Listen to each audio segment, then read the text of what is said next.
Bienvenidos a un episodio más desde el Poder del Bienestar. Hoy tenemos un invitado muy especial que nos hablará acerca de las perspectivas futuras y sobre todo el crecimiento y desarrollo profesional, algunas dificultades que pueden experimentar tanto jóvenes como padres de familia quienes acompañan, que sienten a veces esta imposición, sobre todo de cómo lidiar ellos bajo esta presión de cómo comunicar sus deseos, sus aspiraciones y tomar esta decisión hacia su futuro pues académico, carrera, profesión. Nosotros somos el equipo del eCenter y nuestra misión es promover a los mejores especialistas y herramientas que nos ayudan a ser nuestra mejor versión. Mi nombre es Noemí y aquí está con nosotros también Ulises. ¿Cómo te encuentras, Ulises? Hola, ¿qué tal a todos? Muy bien, muchas gracias, ¿no? Qué gusto. Y pues estamos muy emocionadas porque nos acompaña el día de hoy el doctor Daniel Soltero de la Rosa, que sabemos que es doctor de psicología por la Universidad de las Américas y es especialista en intervención en crisis y atención de víctimas de sucesos traumáticos, además de otras tantas especialidades que tiene y experiencia sobre todo. Bienvenido, doctor Daniel. ¿Cómo te encuentras? ¿Cómo estás hoy? Bien, Noemí, muchísimas gracias. Gusto en verlos. Qué gusto, Daniel. Muchísimas gracias en verdad por el tiempo, por el espacio y sobre todo por compartir tanto en estos momentos que vamos a estar ahondando más sobre estos temas. Pero pues antes de comenzar, no sé qué les parezca, si nos pudieras compartir un poquito de ti, Daniel, quién eres. Cuéntanos un poco, por favor, de ti. Con todo gusto, Noemí, soy psicólogo de profesión. Estudié una maestría en psicología clínica con especialidad en terapia familiar.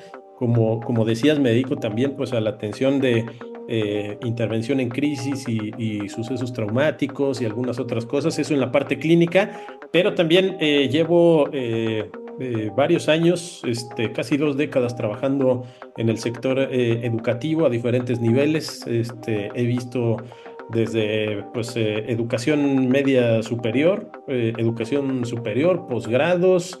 Me gusta la educación, me gusta enseñar, me gusta convivir pues, con jóvenes. Y bueno, pues eso en términos generales, ¿no? Nos dedicamos también a algunas otras cosas en cuestión de consultorías, pero básicamente pues entre la clínica y la educación es la mayor parte, digamos, de nuestra experiencia. Wow, Daniel, muchísimas gracias por compartirnos y sobre todo hacer esta ardua labor, ¿no? O sea, al final también sabemos que los jóvenes hoy día tenemos diferentes enfoques y hay diferentes formas de ver la vida y que hoy también te dediques a liderar y a estar con ellos, acompañando sobre todo en diferentes aspectos, es algo muy admirable y de alguna manera también creemos que esta parte hacia los papás también va a ser algo muy interesante que puedan cubrir. Porque muchas veces tenemos herramientas, pero no sabemos cómo utilizarlas, o al revés, no tenemos ninguna herramienta, pero queremos hacer algo al respecto. Y qué increíble toda tu experiencia en estos sectores para poder llevar a esta conversación más a fondo. Ulises, ¿qué te parece si empezamos con las preguntas? Me parece súper bien. El tema de hoy es bastante interesante porque es una perspectiva que muy pocas veces se comenta, ¿no? Normalmente siempre la comunicación va enfocada hacia quien la quiere escuchar, pero no hacia quien la quiere emitir. O sea, a lo que me refiero de lo que va a tratar el episodio es sí entender y encontrar un foco de cómo tratar y lidiar con los jóvenes que están a punto de tomar decisiones importantes en su vida, pero también la otra parte, ¿no? Uno como tutor, como padre, como guía, cómo debe afrontar este tipo de situaciones, cómo debe de comunicar, cómo debe de ofrecer su guía y hasta dónde tener su apoyo sin que suene como impositivo, sin que suene autoritario, porque al final del día sí son la figura de autoridad, pero muchas veces puede ser un poquito contraproducente cuando se le impone a un joven, más en estas edades, porque pues, está eh, el mecanismo de defensa muy alto en los jóvenes, temas hormonales. Es una cuestión súper delicada y bien interesante, pero me parece súper bien. Vamos adelante. Súper, y Dani, por favor, ¿nos podrías compartir cuáles consideras tú que pueden ser estas tendencias que empiezan a vislumbrarse en cuanto a los jóvenes para el mercado laboral? Porque creemos que este contexto actual también social pudiera ser algo a considerar para ellos que empiezan a tomar decisiones y que incluso hasta para nosotros muchas veces nos vemos influenciados con esta tendencia. ¿Cómo ves tú hoy este sector, tanto en la educación, tomando en referencia a lo que te dedicas hoy? Esta pregunta que haces, Noemí, es interesante porque muchas veces nos centramos en el punto de vista de las necesidades de ese mercado laboral. Pensamos en anticiparnos, pensamos en descubrir cuáles van a ser como las claves y apostarle a alguna tendencia, alguna inclinación hacia el futuro. Es importante verlo en dos sentidos, en dos vías. Entonces, en la primera vía, yo plantearía el hecho de que, bueno, pues diferentes objetivos establecidos a mediano plazo de los organismos internacionales, por ejemplo, de las asociaciones universitarias, tratan de establecer como este vínculo entre los perfiles de egreso, incluso desde el nivel medio superior, cómo es el perfil de egreso de una preparatoria y cómo se vincula a los programas de ingreso universitario, y después cómo esos programas de ingreso universitario tienen un perfil de egreso que a su vez se vincula con las necesidades que tratamos como de pronosticar en el futuro, ¿no? Un joven que empieza hoy una licenciatura, una carrera, pues estará incorporando al sector productivo pues en alrededor de 5 años. ¿Y cuál va a ser la realidad en 5 años? Pues hay que jugar un poquito al pronóstico. Entonces, eso es lo primero, digamos, que quisiera yo como acotar como contexto para poder hablar de algunas tendencias. Como decía, pues todas las organizaciones encargadas de tratar de homogeneizar, de estandarizar y de prever estas habilidades hablan principalmente de la capacidad de adaptación en un futuro tan veloz que va girando, digamos, que va avanzando de una manera tan vertiginosa, pues el hecho de poder prever cambios en cualquiera de los sectores a lo que se dedique uno, a las ingenierías, a las ciencias de la salud, a las áreas empresariales, pues el mercado va cambiando de una manera tan veloz que una de las capacidades y de las habilidades que más debemos producir, provocar en nuestros jóvenes es la flexibilidad y la capacidad de adaptación, ¿no? Por ahí se habla de, por ejemplo, habilidades para la resolución de problemas, más que brindarles un conjunto de conocimientos que les sirvan de plantilla y que les sirvan de guía para poder resolver situaciones en el sector al que se dedican, más bien que tengan la capacidad de resolver estos problemas sin esa plantilla, porque probablemente la plantilla que se les enseñe hoy en primero, en segundo, en tercer semestre de la carrera, ya no sea útil en 5, en 6, en 7, en 10 años. Y entonces la obsolescencia por ahí de ciertos conocimientos que se generan a nivel universitario, pues es un reto que hay que plantear, como decía yo, pues en esta sociedad vertiginosa. Entonces, por ahí irían un poquito las tendencias. Pensemos en lo que pensemos, ¿eh? De pronto asociamos lo vertiginoso con las áreas tecnológicas, y es cierto, o sea, tanto en la cuestión tecnológica meramente mecánica como en la digital, por ejemplo, pues los avances son muy veloces. Lo que se estudia ahora en una ingeniería mecatrónica, pues tiene que adaptarse a los recursos tecnológicos con los que se cuenta hoy en día, y es diferente de lo que se estudiaba cuando empezaron estas carreras, ¿no? Hace 10, hace 15 años, en donde había como pues otros elementos que hoy en día percibimos como rudimentarios en ese sentido. Lo mismo no solo en la parte mecánica, sino también a lo mejor, por ejemplo, en estas cuestiones de ciencias de datos, en el uso ahora, bueno, pues se ha popularizado de una manera importante el término inteligencia artificial, llevándolo incluso a terrenos que no están necesariamente relacionados, pero pues hoy en día es una realidad que forma parte de la instrucción que reciben los jóvenes, y que seguramente avanzará velozmente. O sea, en cosa de otros 3 años, lo que tengamos como esto llamado inteligencia artificial habrá avanzado suficiente como para que lo que hacemos hoy en día con la inteligencia artificial empiece a ser obsoleto. Entonces, ahí está, digamos, esta parte de más que mantenerse al tanto de los avances, porque es más o menos imposible estar al tanto en conocimiento de frontera todo el tiempo en los diferentes sectores, en las diferentes áreas disciplinares, más que estar constantemente tratando de ganarle en conocimientos al avance de las ciencias, hay que tener como estas capacidades, estas habilidades para que en el futuro, sea cuando sea, podamos utilizar lo que hay en ese momento presente. Creo yo que hacia allá se enfocan principalmente pues estas tendencias, al menos desde el mercado, pues, o sea, desde lo que se requiere. Eso es diferente de cómo se plantea, como decía yo, en un sentido inverso, en el sentido de lo que la educación propone, lo que la educación ofrece. Y ahí lo que hay que tener cuidado es precisamente en determinar que no hay un empalme completo, certero, entre lo que se necesita en el mundo real y lo que las universidades proponen y ponen a disposición de los estudiantes. No hay un empalme concreto, no hay un 100% de engranaje entre esto. Simplemente son dos mundos que se trastocan en algún momento y que está de pronto en la perspectiva de los jóvenes el poder aprovechar lo mejor de uno y lo mejor del otro. Totalmente, qué interesante, Daniel. La verdad es que ahorita que mencionas, nunca había pensado en ese escenario donde nos vemos en este mundo de lo que proponen las universidades junto con lo que... aquí me gustaría empezar a tocar un poco el tema de la expectativa del joven cuando tomamos esta decisión.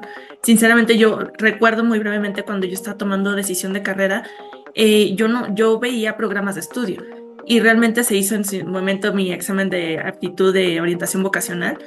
Y claro que ayudó un poco, pero en algún punto pienso todos estos jóvenes que hoy también tienen influencia en el tema digital, que muchos de ellos incluso consideran que ya es un hecho, por ejemplo, ser creador de contenido ya es una carrera en muchos lados y es una tendencia diferente. Y creo que tienes toda la razón, justo te queríamos preguntar, pero creo que empezaste a ahondar en esa parte de qué habilidades, qué otras habilidades de las que ya nos mencionaste, esta flexibilidad, esta expansión de conocimiento al mercado, pero qué otras habilidades podrían ser más valiosas en un ejemplo de aquí de 10 a 20 años.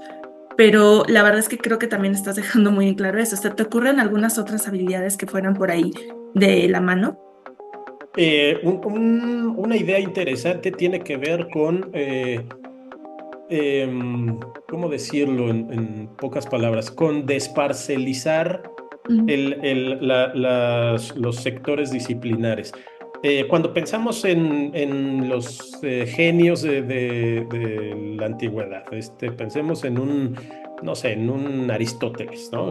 O a lo mejor más cercano, en un Isaac Newton, ¿no? Si pensamos, estas personas, por ejemplo, pues eran amantes del conocimiento, ¿no? Y entonces Isaac Newton, pues a lo mejor es reconocido como padre de la física moderna y bueno, pues tenía estudios, o sea, estudios literalmente porque él estudiaba, no porque tuviera estudios, un grado, ¿no? Académico, en cuestiones de la óptica, por ejemplo, pero igualmente le llamaban la atención algunos aspectos que hoy llamamos humanidades, ¿no? Entonces, era una integración del conocimiento y no es que tuviera pues alguna carrera y alguna especialidad y alguna subespecialidad y una maestría y un doctorado que fuera haciendo como cada vez más particular su área de dominio. Estas personas pues precisamente eran amantes del conocimiento en general. La manera en la que nosotros hoy en día entendemos el conocimiento, tanto científico como humano, humanista, artístico incluso, nos lleva a parcelizar las áreas, ¿no? Y entonces a tener como objetos de estudio particulares, ¿no? El derecho tiene su objeto de estudio, la ingeniería bueno, cierta ingeniería tiene su objeto de estudio, la psicología tiene su objeto de estudio y de pronto eso provoca que los profesionales que egresan sepan mucho, mucho, mucho, mucho de una cosa muy pequeñita, pequeñita, pero no sepan de nada más. Y entonces una de las habilidades, por ejemplo, que de pronto empieza a ser necesaria porque los movimientos sociales en términos académicos son como un tanto pendulares, vamos de regreso hacia la cultura académica, hacia la idea de la multidisciplina, hacia la idea de la interdisciplina, reflexiones que en la academia, en ciertas áreas de la academia, pues se vienen dando desde hace tal vez también unos 15, 20 años, ¿no? Pero que no terminan de fraguar. Sin embargo, el mercado de pronto empieza a necesitarlos. No es necesario una persona que sepa hacer únicamente auditorías forenses en materia de finanzas, ¿no? Sino que además esa debe de estar conectada con otras áreas del funcionamiento de la empresa y no solo de la empresa, sino de la economía en general. Entonces, yo creo, puedo anticipar que para estos jóvenes que están en este proceso de entrar a la universidad o que están estudiando en la universidad,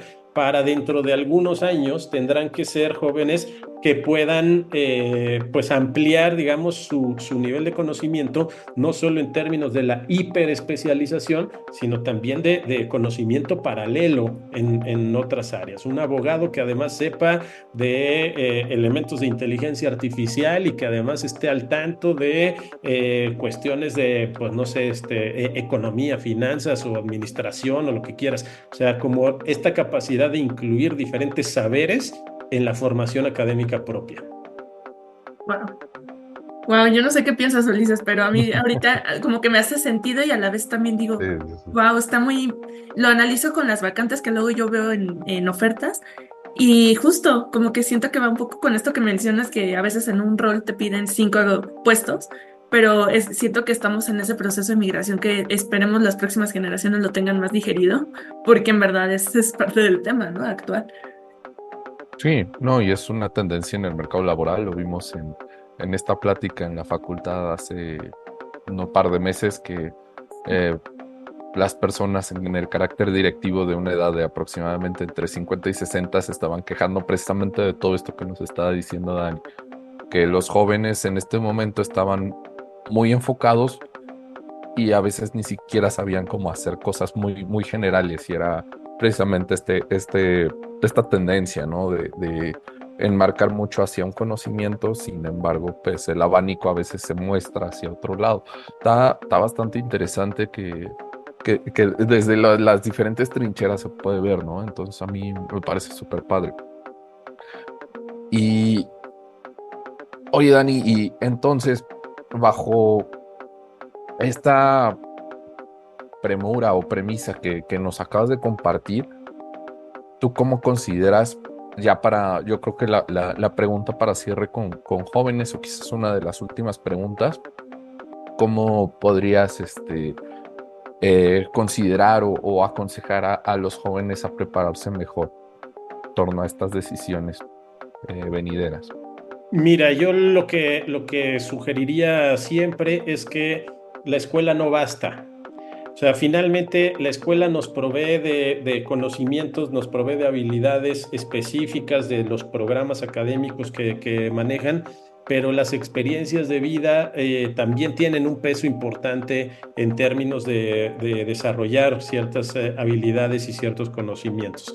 La escuela no basta pensemos en la educación media superior para el ingreso a la universidad. Si queremos entrar en condiciones de ventaja a la universidad, tenemos que estar en contacto con el mundo, ¿no? Saber mucho de las decisiones que toman los jóvenes parten de lo que ya intentaron, de lo que ya probaron y lo que sí hizo resonancia con ellos y lo que no.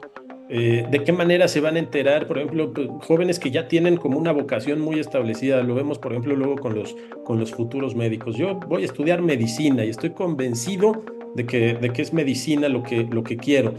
Eh, de pronto se enfrentan a un primer semestre de medicina y dicen, no, pues no es lo que yo esperaba, ¿no? ¿En qué momento te acercaste a tratar de probar un poquito de esto que te está llamando la atención para ver si te hace resonancia, para ver si te hace sentido? Entonces, acudir, por ejemplo, ¿no? En el área de, no sé, pensemos en el área empresarial, pues acudir a alguna empresa a probar un poquito, ¿no? Que inviertan un verano y se metan a trabajar a una empresa. Yo tengo un tío que tiene un despacho de contadores y cuando era yo muy joven, en algún verano de ocioso, mi papá me mandó a trabajar un rato con él de contador, ¿no? Bueno, no de contador, ¿no? Sino está ahí en el despacho de contadores.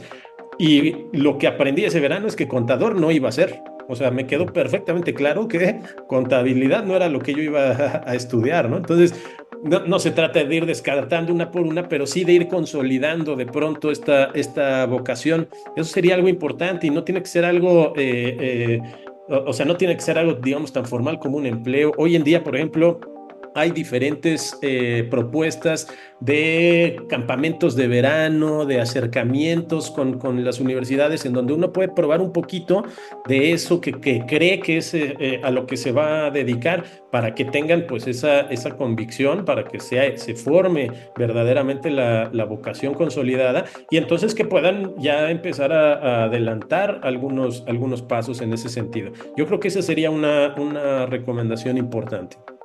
Wow, está increíble, Dani, porque ahorita mencionaste algo muy valioso. Para ti, tu propia historia fue, tuviste una red de apoyo. Tu papá te permitió y tenías a tu tío que te aceptó en un despacho. Qué tanto o qué tan valioso es contar como joven con esta red de apoyo para tomar estas decisiones? Sin duda es importante, como todo en el proceso de desarrollo de las personas. Sin embargo, los jóvenes que ya están por elegir una carrera también están en ese punto, en ese balance de tomar una iniciativa, y no necesariamente tienen que sentarse a esperar a ver qué les ofrece el mundo, a ver qué les ofrecen su familia, las redes de apoyo. También hay que hacerles ver que pues finalmente su futuro está en sus manos. Quienes llevan las riendas de ese futuro son ellos, y entonces involucrarlos. Este es un reto, y a lo mejor haciendo un pequeño paréntesis hacia otro camino, este es un reto que debemos solventar con todo este rezago que tuvimos de maduración y de procesos de desarrollo producto de la pandemia. Hoy en día, estos jóvenes que van a entrar a una universidad en este año, en el año siguiente, acarrean un déficit, acarrean un hándicap, no en matemáticas, no en inglés, no en química, no en español, además de los que pudieran existir en eso, también en cuestión de desarrollo y madurez personal. Entonces ahí es en donde hay que empujar también un poquito para que estos jóvenes vayan retomando, digamos, algo de ese tiempo que perdieron en cuestión de poder madurar, vamos, en el trabajo en equipo, en la iniciativa, en la responsabilidad. Son jóvenes a lo mejor de 17, 18 años, que de pronto en sus estadios de desarrollo, pues pudiéramos ubicarlos a lo mejor con 2 o hasta 3 años menos, de acuerdo a cómo se comportan y cómo se perciben con respecto a su entorno. Interesante, porque justo pienso en los papás que nos pueden estar escuchando, que precisamente tal vez dentro de estas historias que luego nos cuentan o hemos escuchado de yo a tu edad ya tenía esto, yo a tu edad ya hacía esto, yo a tu edad yo escogí, y a veces no escogieron, era lo que había. Por caso muy concreto, por ejemplo, mi mamá es contadora pública. En ese sentido, para ella fue casi no había opciones, pero dentro de las que había, esta era la que más me gustaba. Y entonces decidí ir por esa carrera. Sin embargo, su red de apoyo era diferente. Y ella, junto con mi papá, lo que trataron de hacer conmigo fue darme conocimiento de lo que sabía en cada una de sus áreas. Sin embargo, cuando yo decido irme, en mi caso, mercadotecnia, realmente fue muy nuevo para ellos, porque era una rama aparentemente creativa, y digo aparente porque precisamente la expectativa y realidad fue totalmente diferente. La realidad hoy día, incluso esta parte de la mercadotecnia, tiene un abanico impresionante de lados hacia dónde ir, y que muchas veces, incluso estudiando algo que estudias, que decides estudiar por una expectativa, pues la realidad del mercado y la realidad de tu vida también no te permite llegar a esas partes, no porque no puedas o no seas capaz, simplemente las circunstancias, incluso hasta el mercado del México, ¿no? En este caso, lo que pienso mucho es esta influencia que tiene la red de apoyo sobre uno, a veces sí bajo imposición, que es esta parte de recursos, imposición de legado familiar, muchas razones, pero también bajo este esquema que tú nos comentas, ¿no? Circunstancias COVID, post-COVID, yo nunca había pensado en eso. Ulises, ¿qué piensas? Está bien interesante, o sea, sí, de los dos puntos que mencionas, ya se tocaron uno muy, muy casi al principio del episodio, que me retumba mucho, ¿no? Yo tengo una carrera muy especializada, yo tengo ingeniería en animación, pero pues desde que empecé, ¿no? O sea, yo en tronco común con sistemas casi toda la carrera y ellos mismos, ¿no? En la institución donde estudié te mencionaban, casi todos los maestros decían, no, pues es que en mis tiempos solo existía ingeniería eléctrica. Ahorita que existe sistemas es como relativamente nuevo para nosotros y no estamos tan familiarizados con todo el como nuevo manejo que se tiene, ¿no? Y es como de, wow, es una carrera que realmente 30 años atrás era una percepción totalmente distinta, ¿no? Entonces, toda esta evolución a veces va muy acelerado y con este factor de la pandemia es como totalmente más interesante, ¿no? Y, y yo creo que esta mención de la red de apoyo es algo, yo creo que como necesario en cuanto a uno como joven cuando necesita un poquito de orientación. Y como dices, ¿no? Tú tuviste cierta influencia, yo también tuve cierta influencia de que desde casa era como, no, estudio una ingeniería porque pues, eso es como lo más habitual, ¿no? Entonces ahí tomé como cierta inclinación a, a este tipo de pensamiento de decir, ok, entonces la ingeniería es lo más positivo, pero pues quizás en su momento, y yendo en retrospectiva, digan, quizás no era lo más indicado para mí en ese momento, no lo sé, todo el camino es un autodescubrimiento y por algo escogemos lo que escogemos en su debido momento. Pero, oye, Daniel, ¿tú consideras que hay mucha influencia de los padres al momento de que los jóvenes escojan una carrera y si es bueno o es malo este tipo de influencia? Yo veo menos influencia que en aquellos tiempos en los que había un legado familiar, como lo dice Noemí.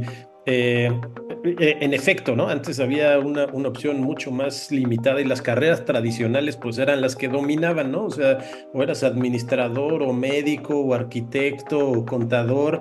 Hoy en día, la verdad es que, por ejemplo, la gama y la oferta académica de las universidades es tan amplia porque además dentro de la misma área tiene incidencia el corte que tiene determinado programa.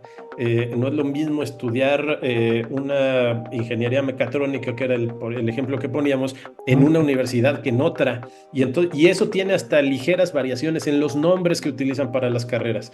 Entonces, de pronto los papás no saben ya ni de qué están hablando los jóvenes, ¿no? Los jóvenes ya dicen, me interesó tal carrera, me interesó tal otra, y los papás de pronto ya se quedan un poquito con el ojo cuadrado y desde la falta de información, pues ya no tienen esa capacidad de influencia para decir, no, lo que tú vas a hacer es tal cosa, ¿no? Todavía, vamos, es algo que se da, pero yo veo cada vez menos influencia o menos capacidad de imposición de parte de los padres en ese sentido, ¿no? Hoy en día la cuestión de la elección de carrera la veo mucho más horizontal, la veo mucho más, lo que tiene que ser, pues es más informada de parte de los jóvenes, porque se dejan ir también un poco por el nombre y de pronto, pues no termina siendo congruente con el proyecto de vida, si es que lo hay también, que ese es otro tema y otra discusión. El proyecto de vida no necesariamente conlleva una visión lineal de desarrollo académico, es decir, la pregunta no es qué quiero estudiar, y eso lo podemos ver en algún otro momento. La pregunta es a qué me quiero dedicar, porque estudiando diferentes cosas puedo terminar dedicándome a lo que me quiero dedicar. Y entonces eso es una perspectiva también importante. O sea, no es cuál es la carrera que voy a estudiar, sino qué me veo haciendo en 10, en 15, en 20 años y cuáles son los pasos que debo de tomar para llegar a ese lugar. Entonces yo veo, digamos, menos capacidad de influencia, pero indudablemente es muy valiosa el apoyo y la toma de decisiones que puedan llevar, en la que puedan acompañar las mamás y los papás, porque pues es la experiencia de vida. aunque no sean las carreras, aunque el mercado vaya cambiando, finalmente, pues quienes llevan una vida ya transitada, pues son ellos y pueden orientar a los jóvenes. No hay que caer, o sea, hay que tener un muy buen balance en esto de ir descubriendo. Siempre las recomendaciones descubran juntos como familia. Hoy en día las universidades están abiertas para las familias, ¿no? Las universidades públicas, las universidades privadas están abiertas para que las familias vayan y conozcan, y entonces hay que acercarse en ese sentido. La imposición no creo que sea un camino viable en la sociedad actual. Tampoco dejarlos al libre albedrío a los jóvenes. Yo creo que esos son los dos extremos, y entre esos dos extremos la familia tiene que ir acompañando y reflexionando detrás de los jóvenes para ir tomando ciertas decisiones. Ahí tocas un tema bien importante, Dani, justo qué bueno que lo trajiste a la conversación, porque precisamente vemos esta parte de cómo pueden los padres, los tutores, madres, acompañar a los jóvenes, porque precisamente se está formando un individuo que va a tomar, vemos la primera gran decisión de su vida, porque así se nos ha manejado y así ha sido. Sin embargo, ¿cómo padres pueden empezar a acompañarlos? Algo que queremos, como nos gustaría mucho tu punto de vista, es cómo llevar esta comunicación de la mejor manera con ellos, porque bien dices, el tema de la información, muchas veces para ciertas generaciones a partir de cierto momento ya nos es complicado a veces regresar y ver la actualidad. Entonces nos quedamos con cierto rezago también nosotros. Y creemos, o al menos yo sí considero mucho esta parte de, al momento de acompañar a un joven, también se trata a veces de tener esta conversación recíproca, de también escuchar lo que ellos tienen que decirnos, por qué quisieran decirlo, por qué quieren estudiar esto, y también el hecho de informarnos propiamente, ¿no? De tal vez, yo recuerdo mucho un conocido que hay en común, que su hija está estudiando la preparatoria, está entrando, pero la preparatoria tiene el acceso a la universidad, y en este sentido, una carrera que llamaba la atención era Administración de Gestión del Tiempo Libre. Y era una carrera totalmente nueva que cuando nos lo comparte este conocido fue, es que, ¿qué es eso? O sea, yo le dije, ¿cómo vas a estudiar eso? Y de hecho, dentro de su plan de preparatoria tiene materias muy diferentes, ¿no? Como, por ejemplo, sesiones de mindfulness, sesiones de tiempo de calidad, ¿no? Son diferentes actividades que pues para nosotros no nos tocó. Pero esta parte creemos que a veces puede ser una barrera de comunicación entre los padres, madres, tutores con los hijos, porque precisamente pudiera ser que desde ahí no se comprende al joven, no se entiende su entorno. Entonces, ¿cómo pudiera ser esa apertura de parte de padres tutores que pudieran tener estas herramientas de apertura? Literal, o sea, cuando hablo de acompañamiento, yo lo pensaría desde el sentido más básico. Acompañarlos literalmente, o sea, ir con ellos ¿no? Vamos a ver, administración del tiempo libre, ¿qué cosa es eso, no? Suena terrible. A ver, ¿en dónde se imparte, no? Pues en tal escuela. Vamos y te acompaño y me entero, ¿no? A ver un poquito de qué se trata. O sea, literalmente empezar por el acompañamiento más concreto y vivencial de vamos y te acompaño. Y ya después, pues ir provocando estas reflexiones. O sea, yo cambiaría durante esta etapa en la que los jóvenes están por decidir una carrera. Yo cambiaría de pronto un poco los paseos familiares, en vez de ir a la plaza, en vez de ir al centro comercial, a cualquier otra actividad de entretenimiento. Vamos de paseo a tal universidad, vamos a sacar una cita para que nos enseñen las instalaciones, o vamos a Ciudad Universitaria, ¿no? Ahí está la oficina esta de orientación vocacional. O sea, vamos a conocer, te acompaño, literalmente te acompaño a conocer pues las opciones de instituciones para que estudies. Está increíble. Sí, eso nunca la verdad es que yo recuerdo cuando decía el tema de investigación de universidades, no, nada más eran 4 opciones que nos llevan a mi preparatoria y básicamente por los convenios. Y de esos 4 era el mejor postor. Y entonces, de ahí el mejor postor, dígase la mejor beca en este caso, o la mejor oportunidad. Ya de ahí veía qué carreras había dentro de esa escuela que daba la mejor opción de beca. Entonces mi criterio de selección también se vio muy sesgado en ese sentido. Sí, con apoyo de familia en este caso, pero al final, si yo me preguntas, tal vez volvería a estudiar lo que estudié. Hoy tal vez me lo cuestiono, digo, me gustaba otras áreas, porque mi criterio fue muy limitado en ese momento. hoy lo veo así, pero pues también como decía Ulises en un momento, por algo se pasó por ese camino. Claro. Mm. Wow, no, sí, está verdaderamente interesante. Yo creo que otra de las limitantes, así como por encimita, que muchas veces influye, pues es la sociedad, ¿no? Eh, Aquí nada más compartiendo, pues realmente una de mis pasiones, pues es la historia. Y yo quería estudiar arqueología en el INA, ¿no? Y pues fue el comentario luego, ¿no? O sea, el primero, ¿no? Como de ¿cuántos arqueólogos famosos conoce en México? Y yo, no, pues estoy muy lejos del gremio, realmente pues no conozco. Y la segunda es como, ¿cuál es el ingreso, ¿no? Que pueden llegar a generar si no están acomodados en uno de los principales museos, ¿no? En la antropología, en los diversos museos que hay aquí en la Ciudad de México. Es como, pues, sí, cierto, ¿no? Entonces, ese tipo de comunicación, al final del día, tristemente aquí en México es diferente, pero se tiene que tomar en cuenta, ¿no? O sea, si bien aún no tenemos un canal de apertura total y funcional para todos los profesionistas en México, sí hay ciertas tendencias en cuanto a algún tipo de carrera, algún tipo de conocimiento que se esté solicitando y demandando en este mundo en el que vivimos, ¿no? Bajo el que nos regimos. Sin embargo, el tener el respeto hacia ciertas carreras, hacia ciertos pensamientos y hacia ciertas vocaciones, también se me hace muy fundamental, ¿no? Y con respecto a esto, Daniel, yo quisiera saber si nos pudieras compartir algunos tips o consejos, recomendaciones eh, para que los padres puedan seguir o mantener una conversación que bien sabemos que hoy en día ya es mucho más abierta a como era antes, o sea, a como nos tocó a nosotros, a como le tocó a nuestros papás.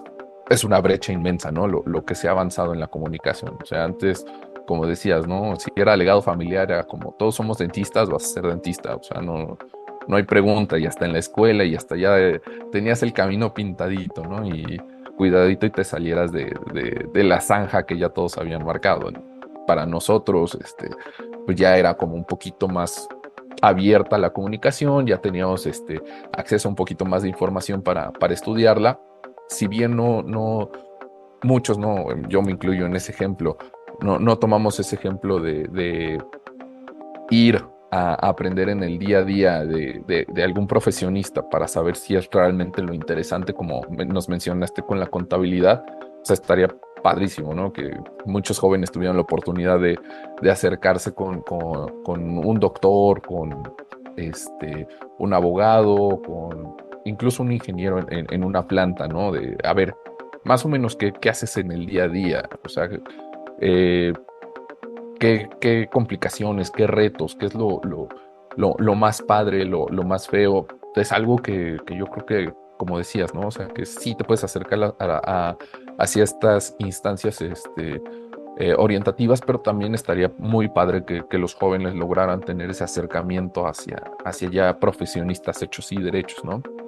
Y pues ya se amplió un poquito mi pregunta, pero para seguir manteniendo esta comunicación un poquito efectiva, padre-tutor, con el hijo, y que sea con respeto, ¿no? ¿Qué consejos y tips podrías tenernos, Dani?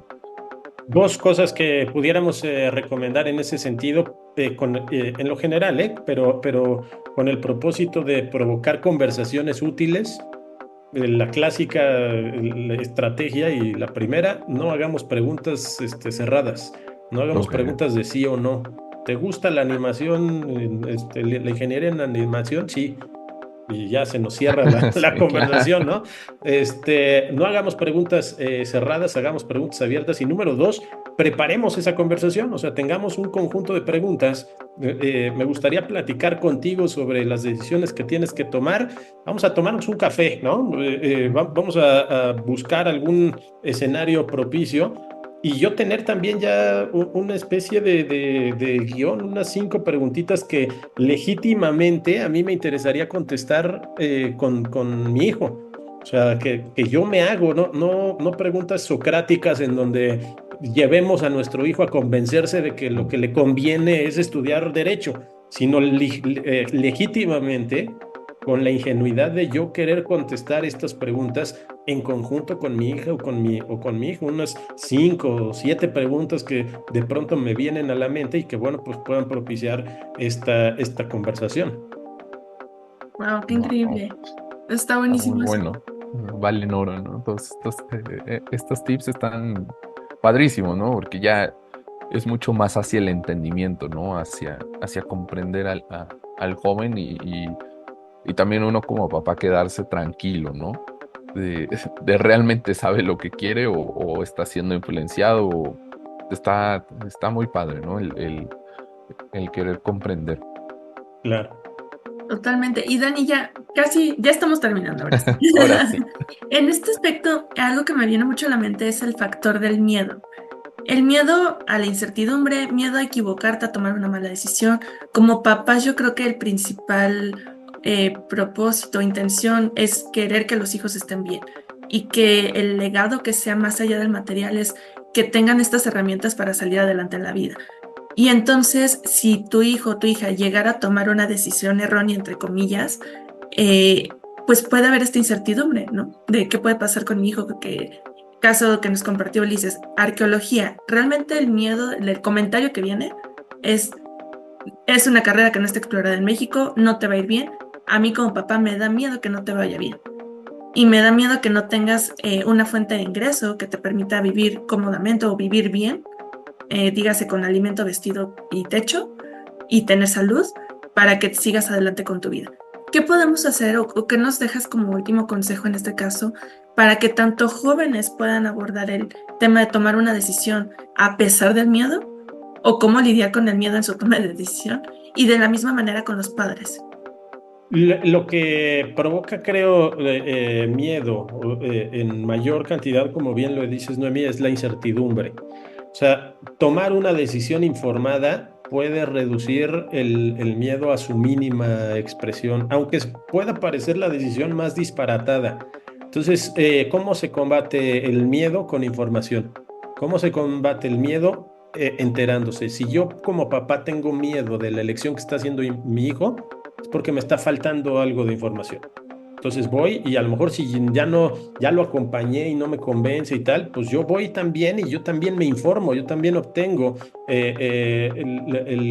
la información, el conocimiento, los datos que puedan ayudarme a tener mayor certidumbre al respecto. Eso me puede ayudar incluso a plantear mis preocupaciones, ¿no? Fíjate que el índice de empleo o el promedio de salario, lo que sea, va por este lado. Aún así estás pensando en estudiar lo que quieres estudiar. La segunda parte es, hoy en día, pleno respeto a las decisiones de las personas. Si una persona, una personita de 17, de 18 años, con una decisión informada, con un conjunto de datos y de elementos, intenta o pretende tomar una elección que a mí no me satisface, pues creo yo que hay que tener el respeto suficiente para garantizar que pueda tomar su decisión, porque al que no le satisface, pues probablemente es a mí como padre. Entonces, yo sería de la idea de que estas dos cosas deben ir juntas. Número uno, absoluta información, una decisión informada. Y número dos, respeto ante las diferencias. Wow, excelente, Dani. Pues muchísimas gracias. Yo me quedo con mucho aprendizaje, muchas herramientas también y nuevos cuestionamientos. Creo que a veces este tipo de conversaciones valen la pena en el sentido de traer a discusión algunos temas. Habrá todavía personas que tal vez no estén de acuerdo que en este sentido de respetar decisiones porque todavía hay gente que tenga el tema de imponer o de hacer voluntad o de perdurar una historia familiar o lo que sea, pero también qué increíble que podamos traer a conversación ya estos temas de ver a las personas como somos, como individuos, y entonces respetar su autonomía, su integridad, y de la mejor manera que podemos, que es, como bien dices, que también coincidimos, el tema de la información y el tema del respeto. De verdad te agradecemos muchísimo que nos compartas tu experiencia, que hayas estado con nosotros compartiéndonos. Uli, ¿algo que quieras agregar aquí? No, igual es una charla súper placentera, eh, mucha información valiosa que realmente, incluso, ¿no? Si estamos los que estamos oyendo y presentes hoy el día aquí, queremos tener un replanteamiento de vocación o algo así, pues te podría ayudar, ¿no? O sea, quizás tú ya escogiste, probaste y todo esto y dijiste, no, la verdad no, tienes chance, ¿no? De hacerte estos mismos planteamientos, estas mismas preguntas, mismo cotejo de información y si está en tu posibilidad, si así lo deseas y realmente es lo que anhelas, puedes tomar ese cambio, ¿no? Ese virar en tu rumbo y agarrar la nave hacia donde tú lo desees. Y pues también súper agradecido contigo, Daniel. Eh, en verdad, padrísimo todo lo que nos compartiste, ¿no? Y gracias por ayudarnos a romper un ciclo que tal vez para nosotros fue difícil o diferente. Nosotros también, nuestro interés de traer esta conversación era porque en algún momento lo hemos platicado bastante en el equipo Licenter, esta expectativa realidad de la vida laboral, qué hubiéramos cambiado cuando éramos jóvenes, que nos hubiera gustado recibir, o incluso de lo que había que hacerlo mejor. Y hoy que propongas también este diálogo abierto de preguntarnos, de acercar, de buscar estas organizaciones o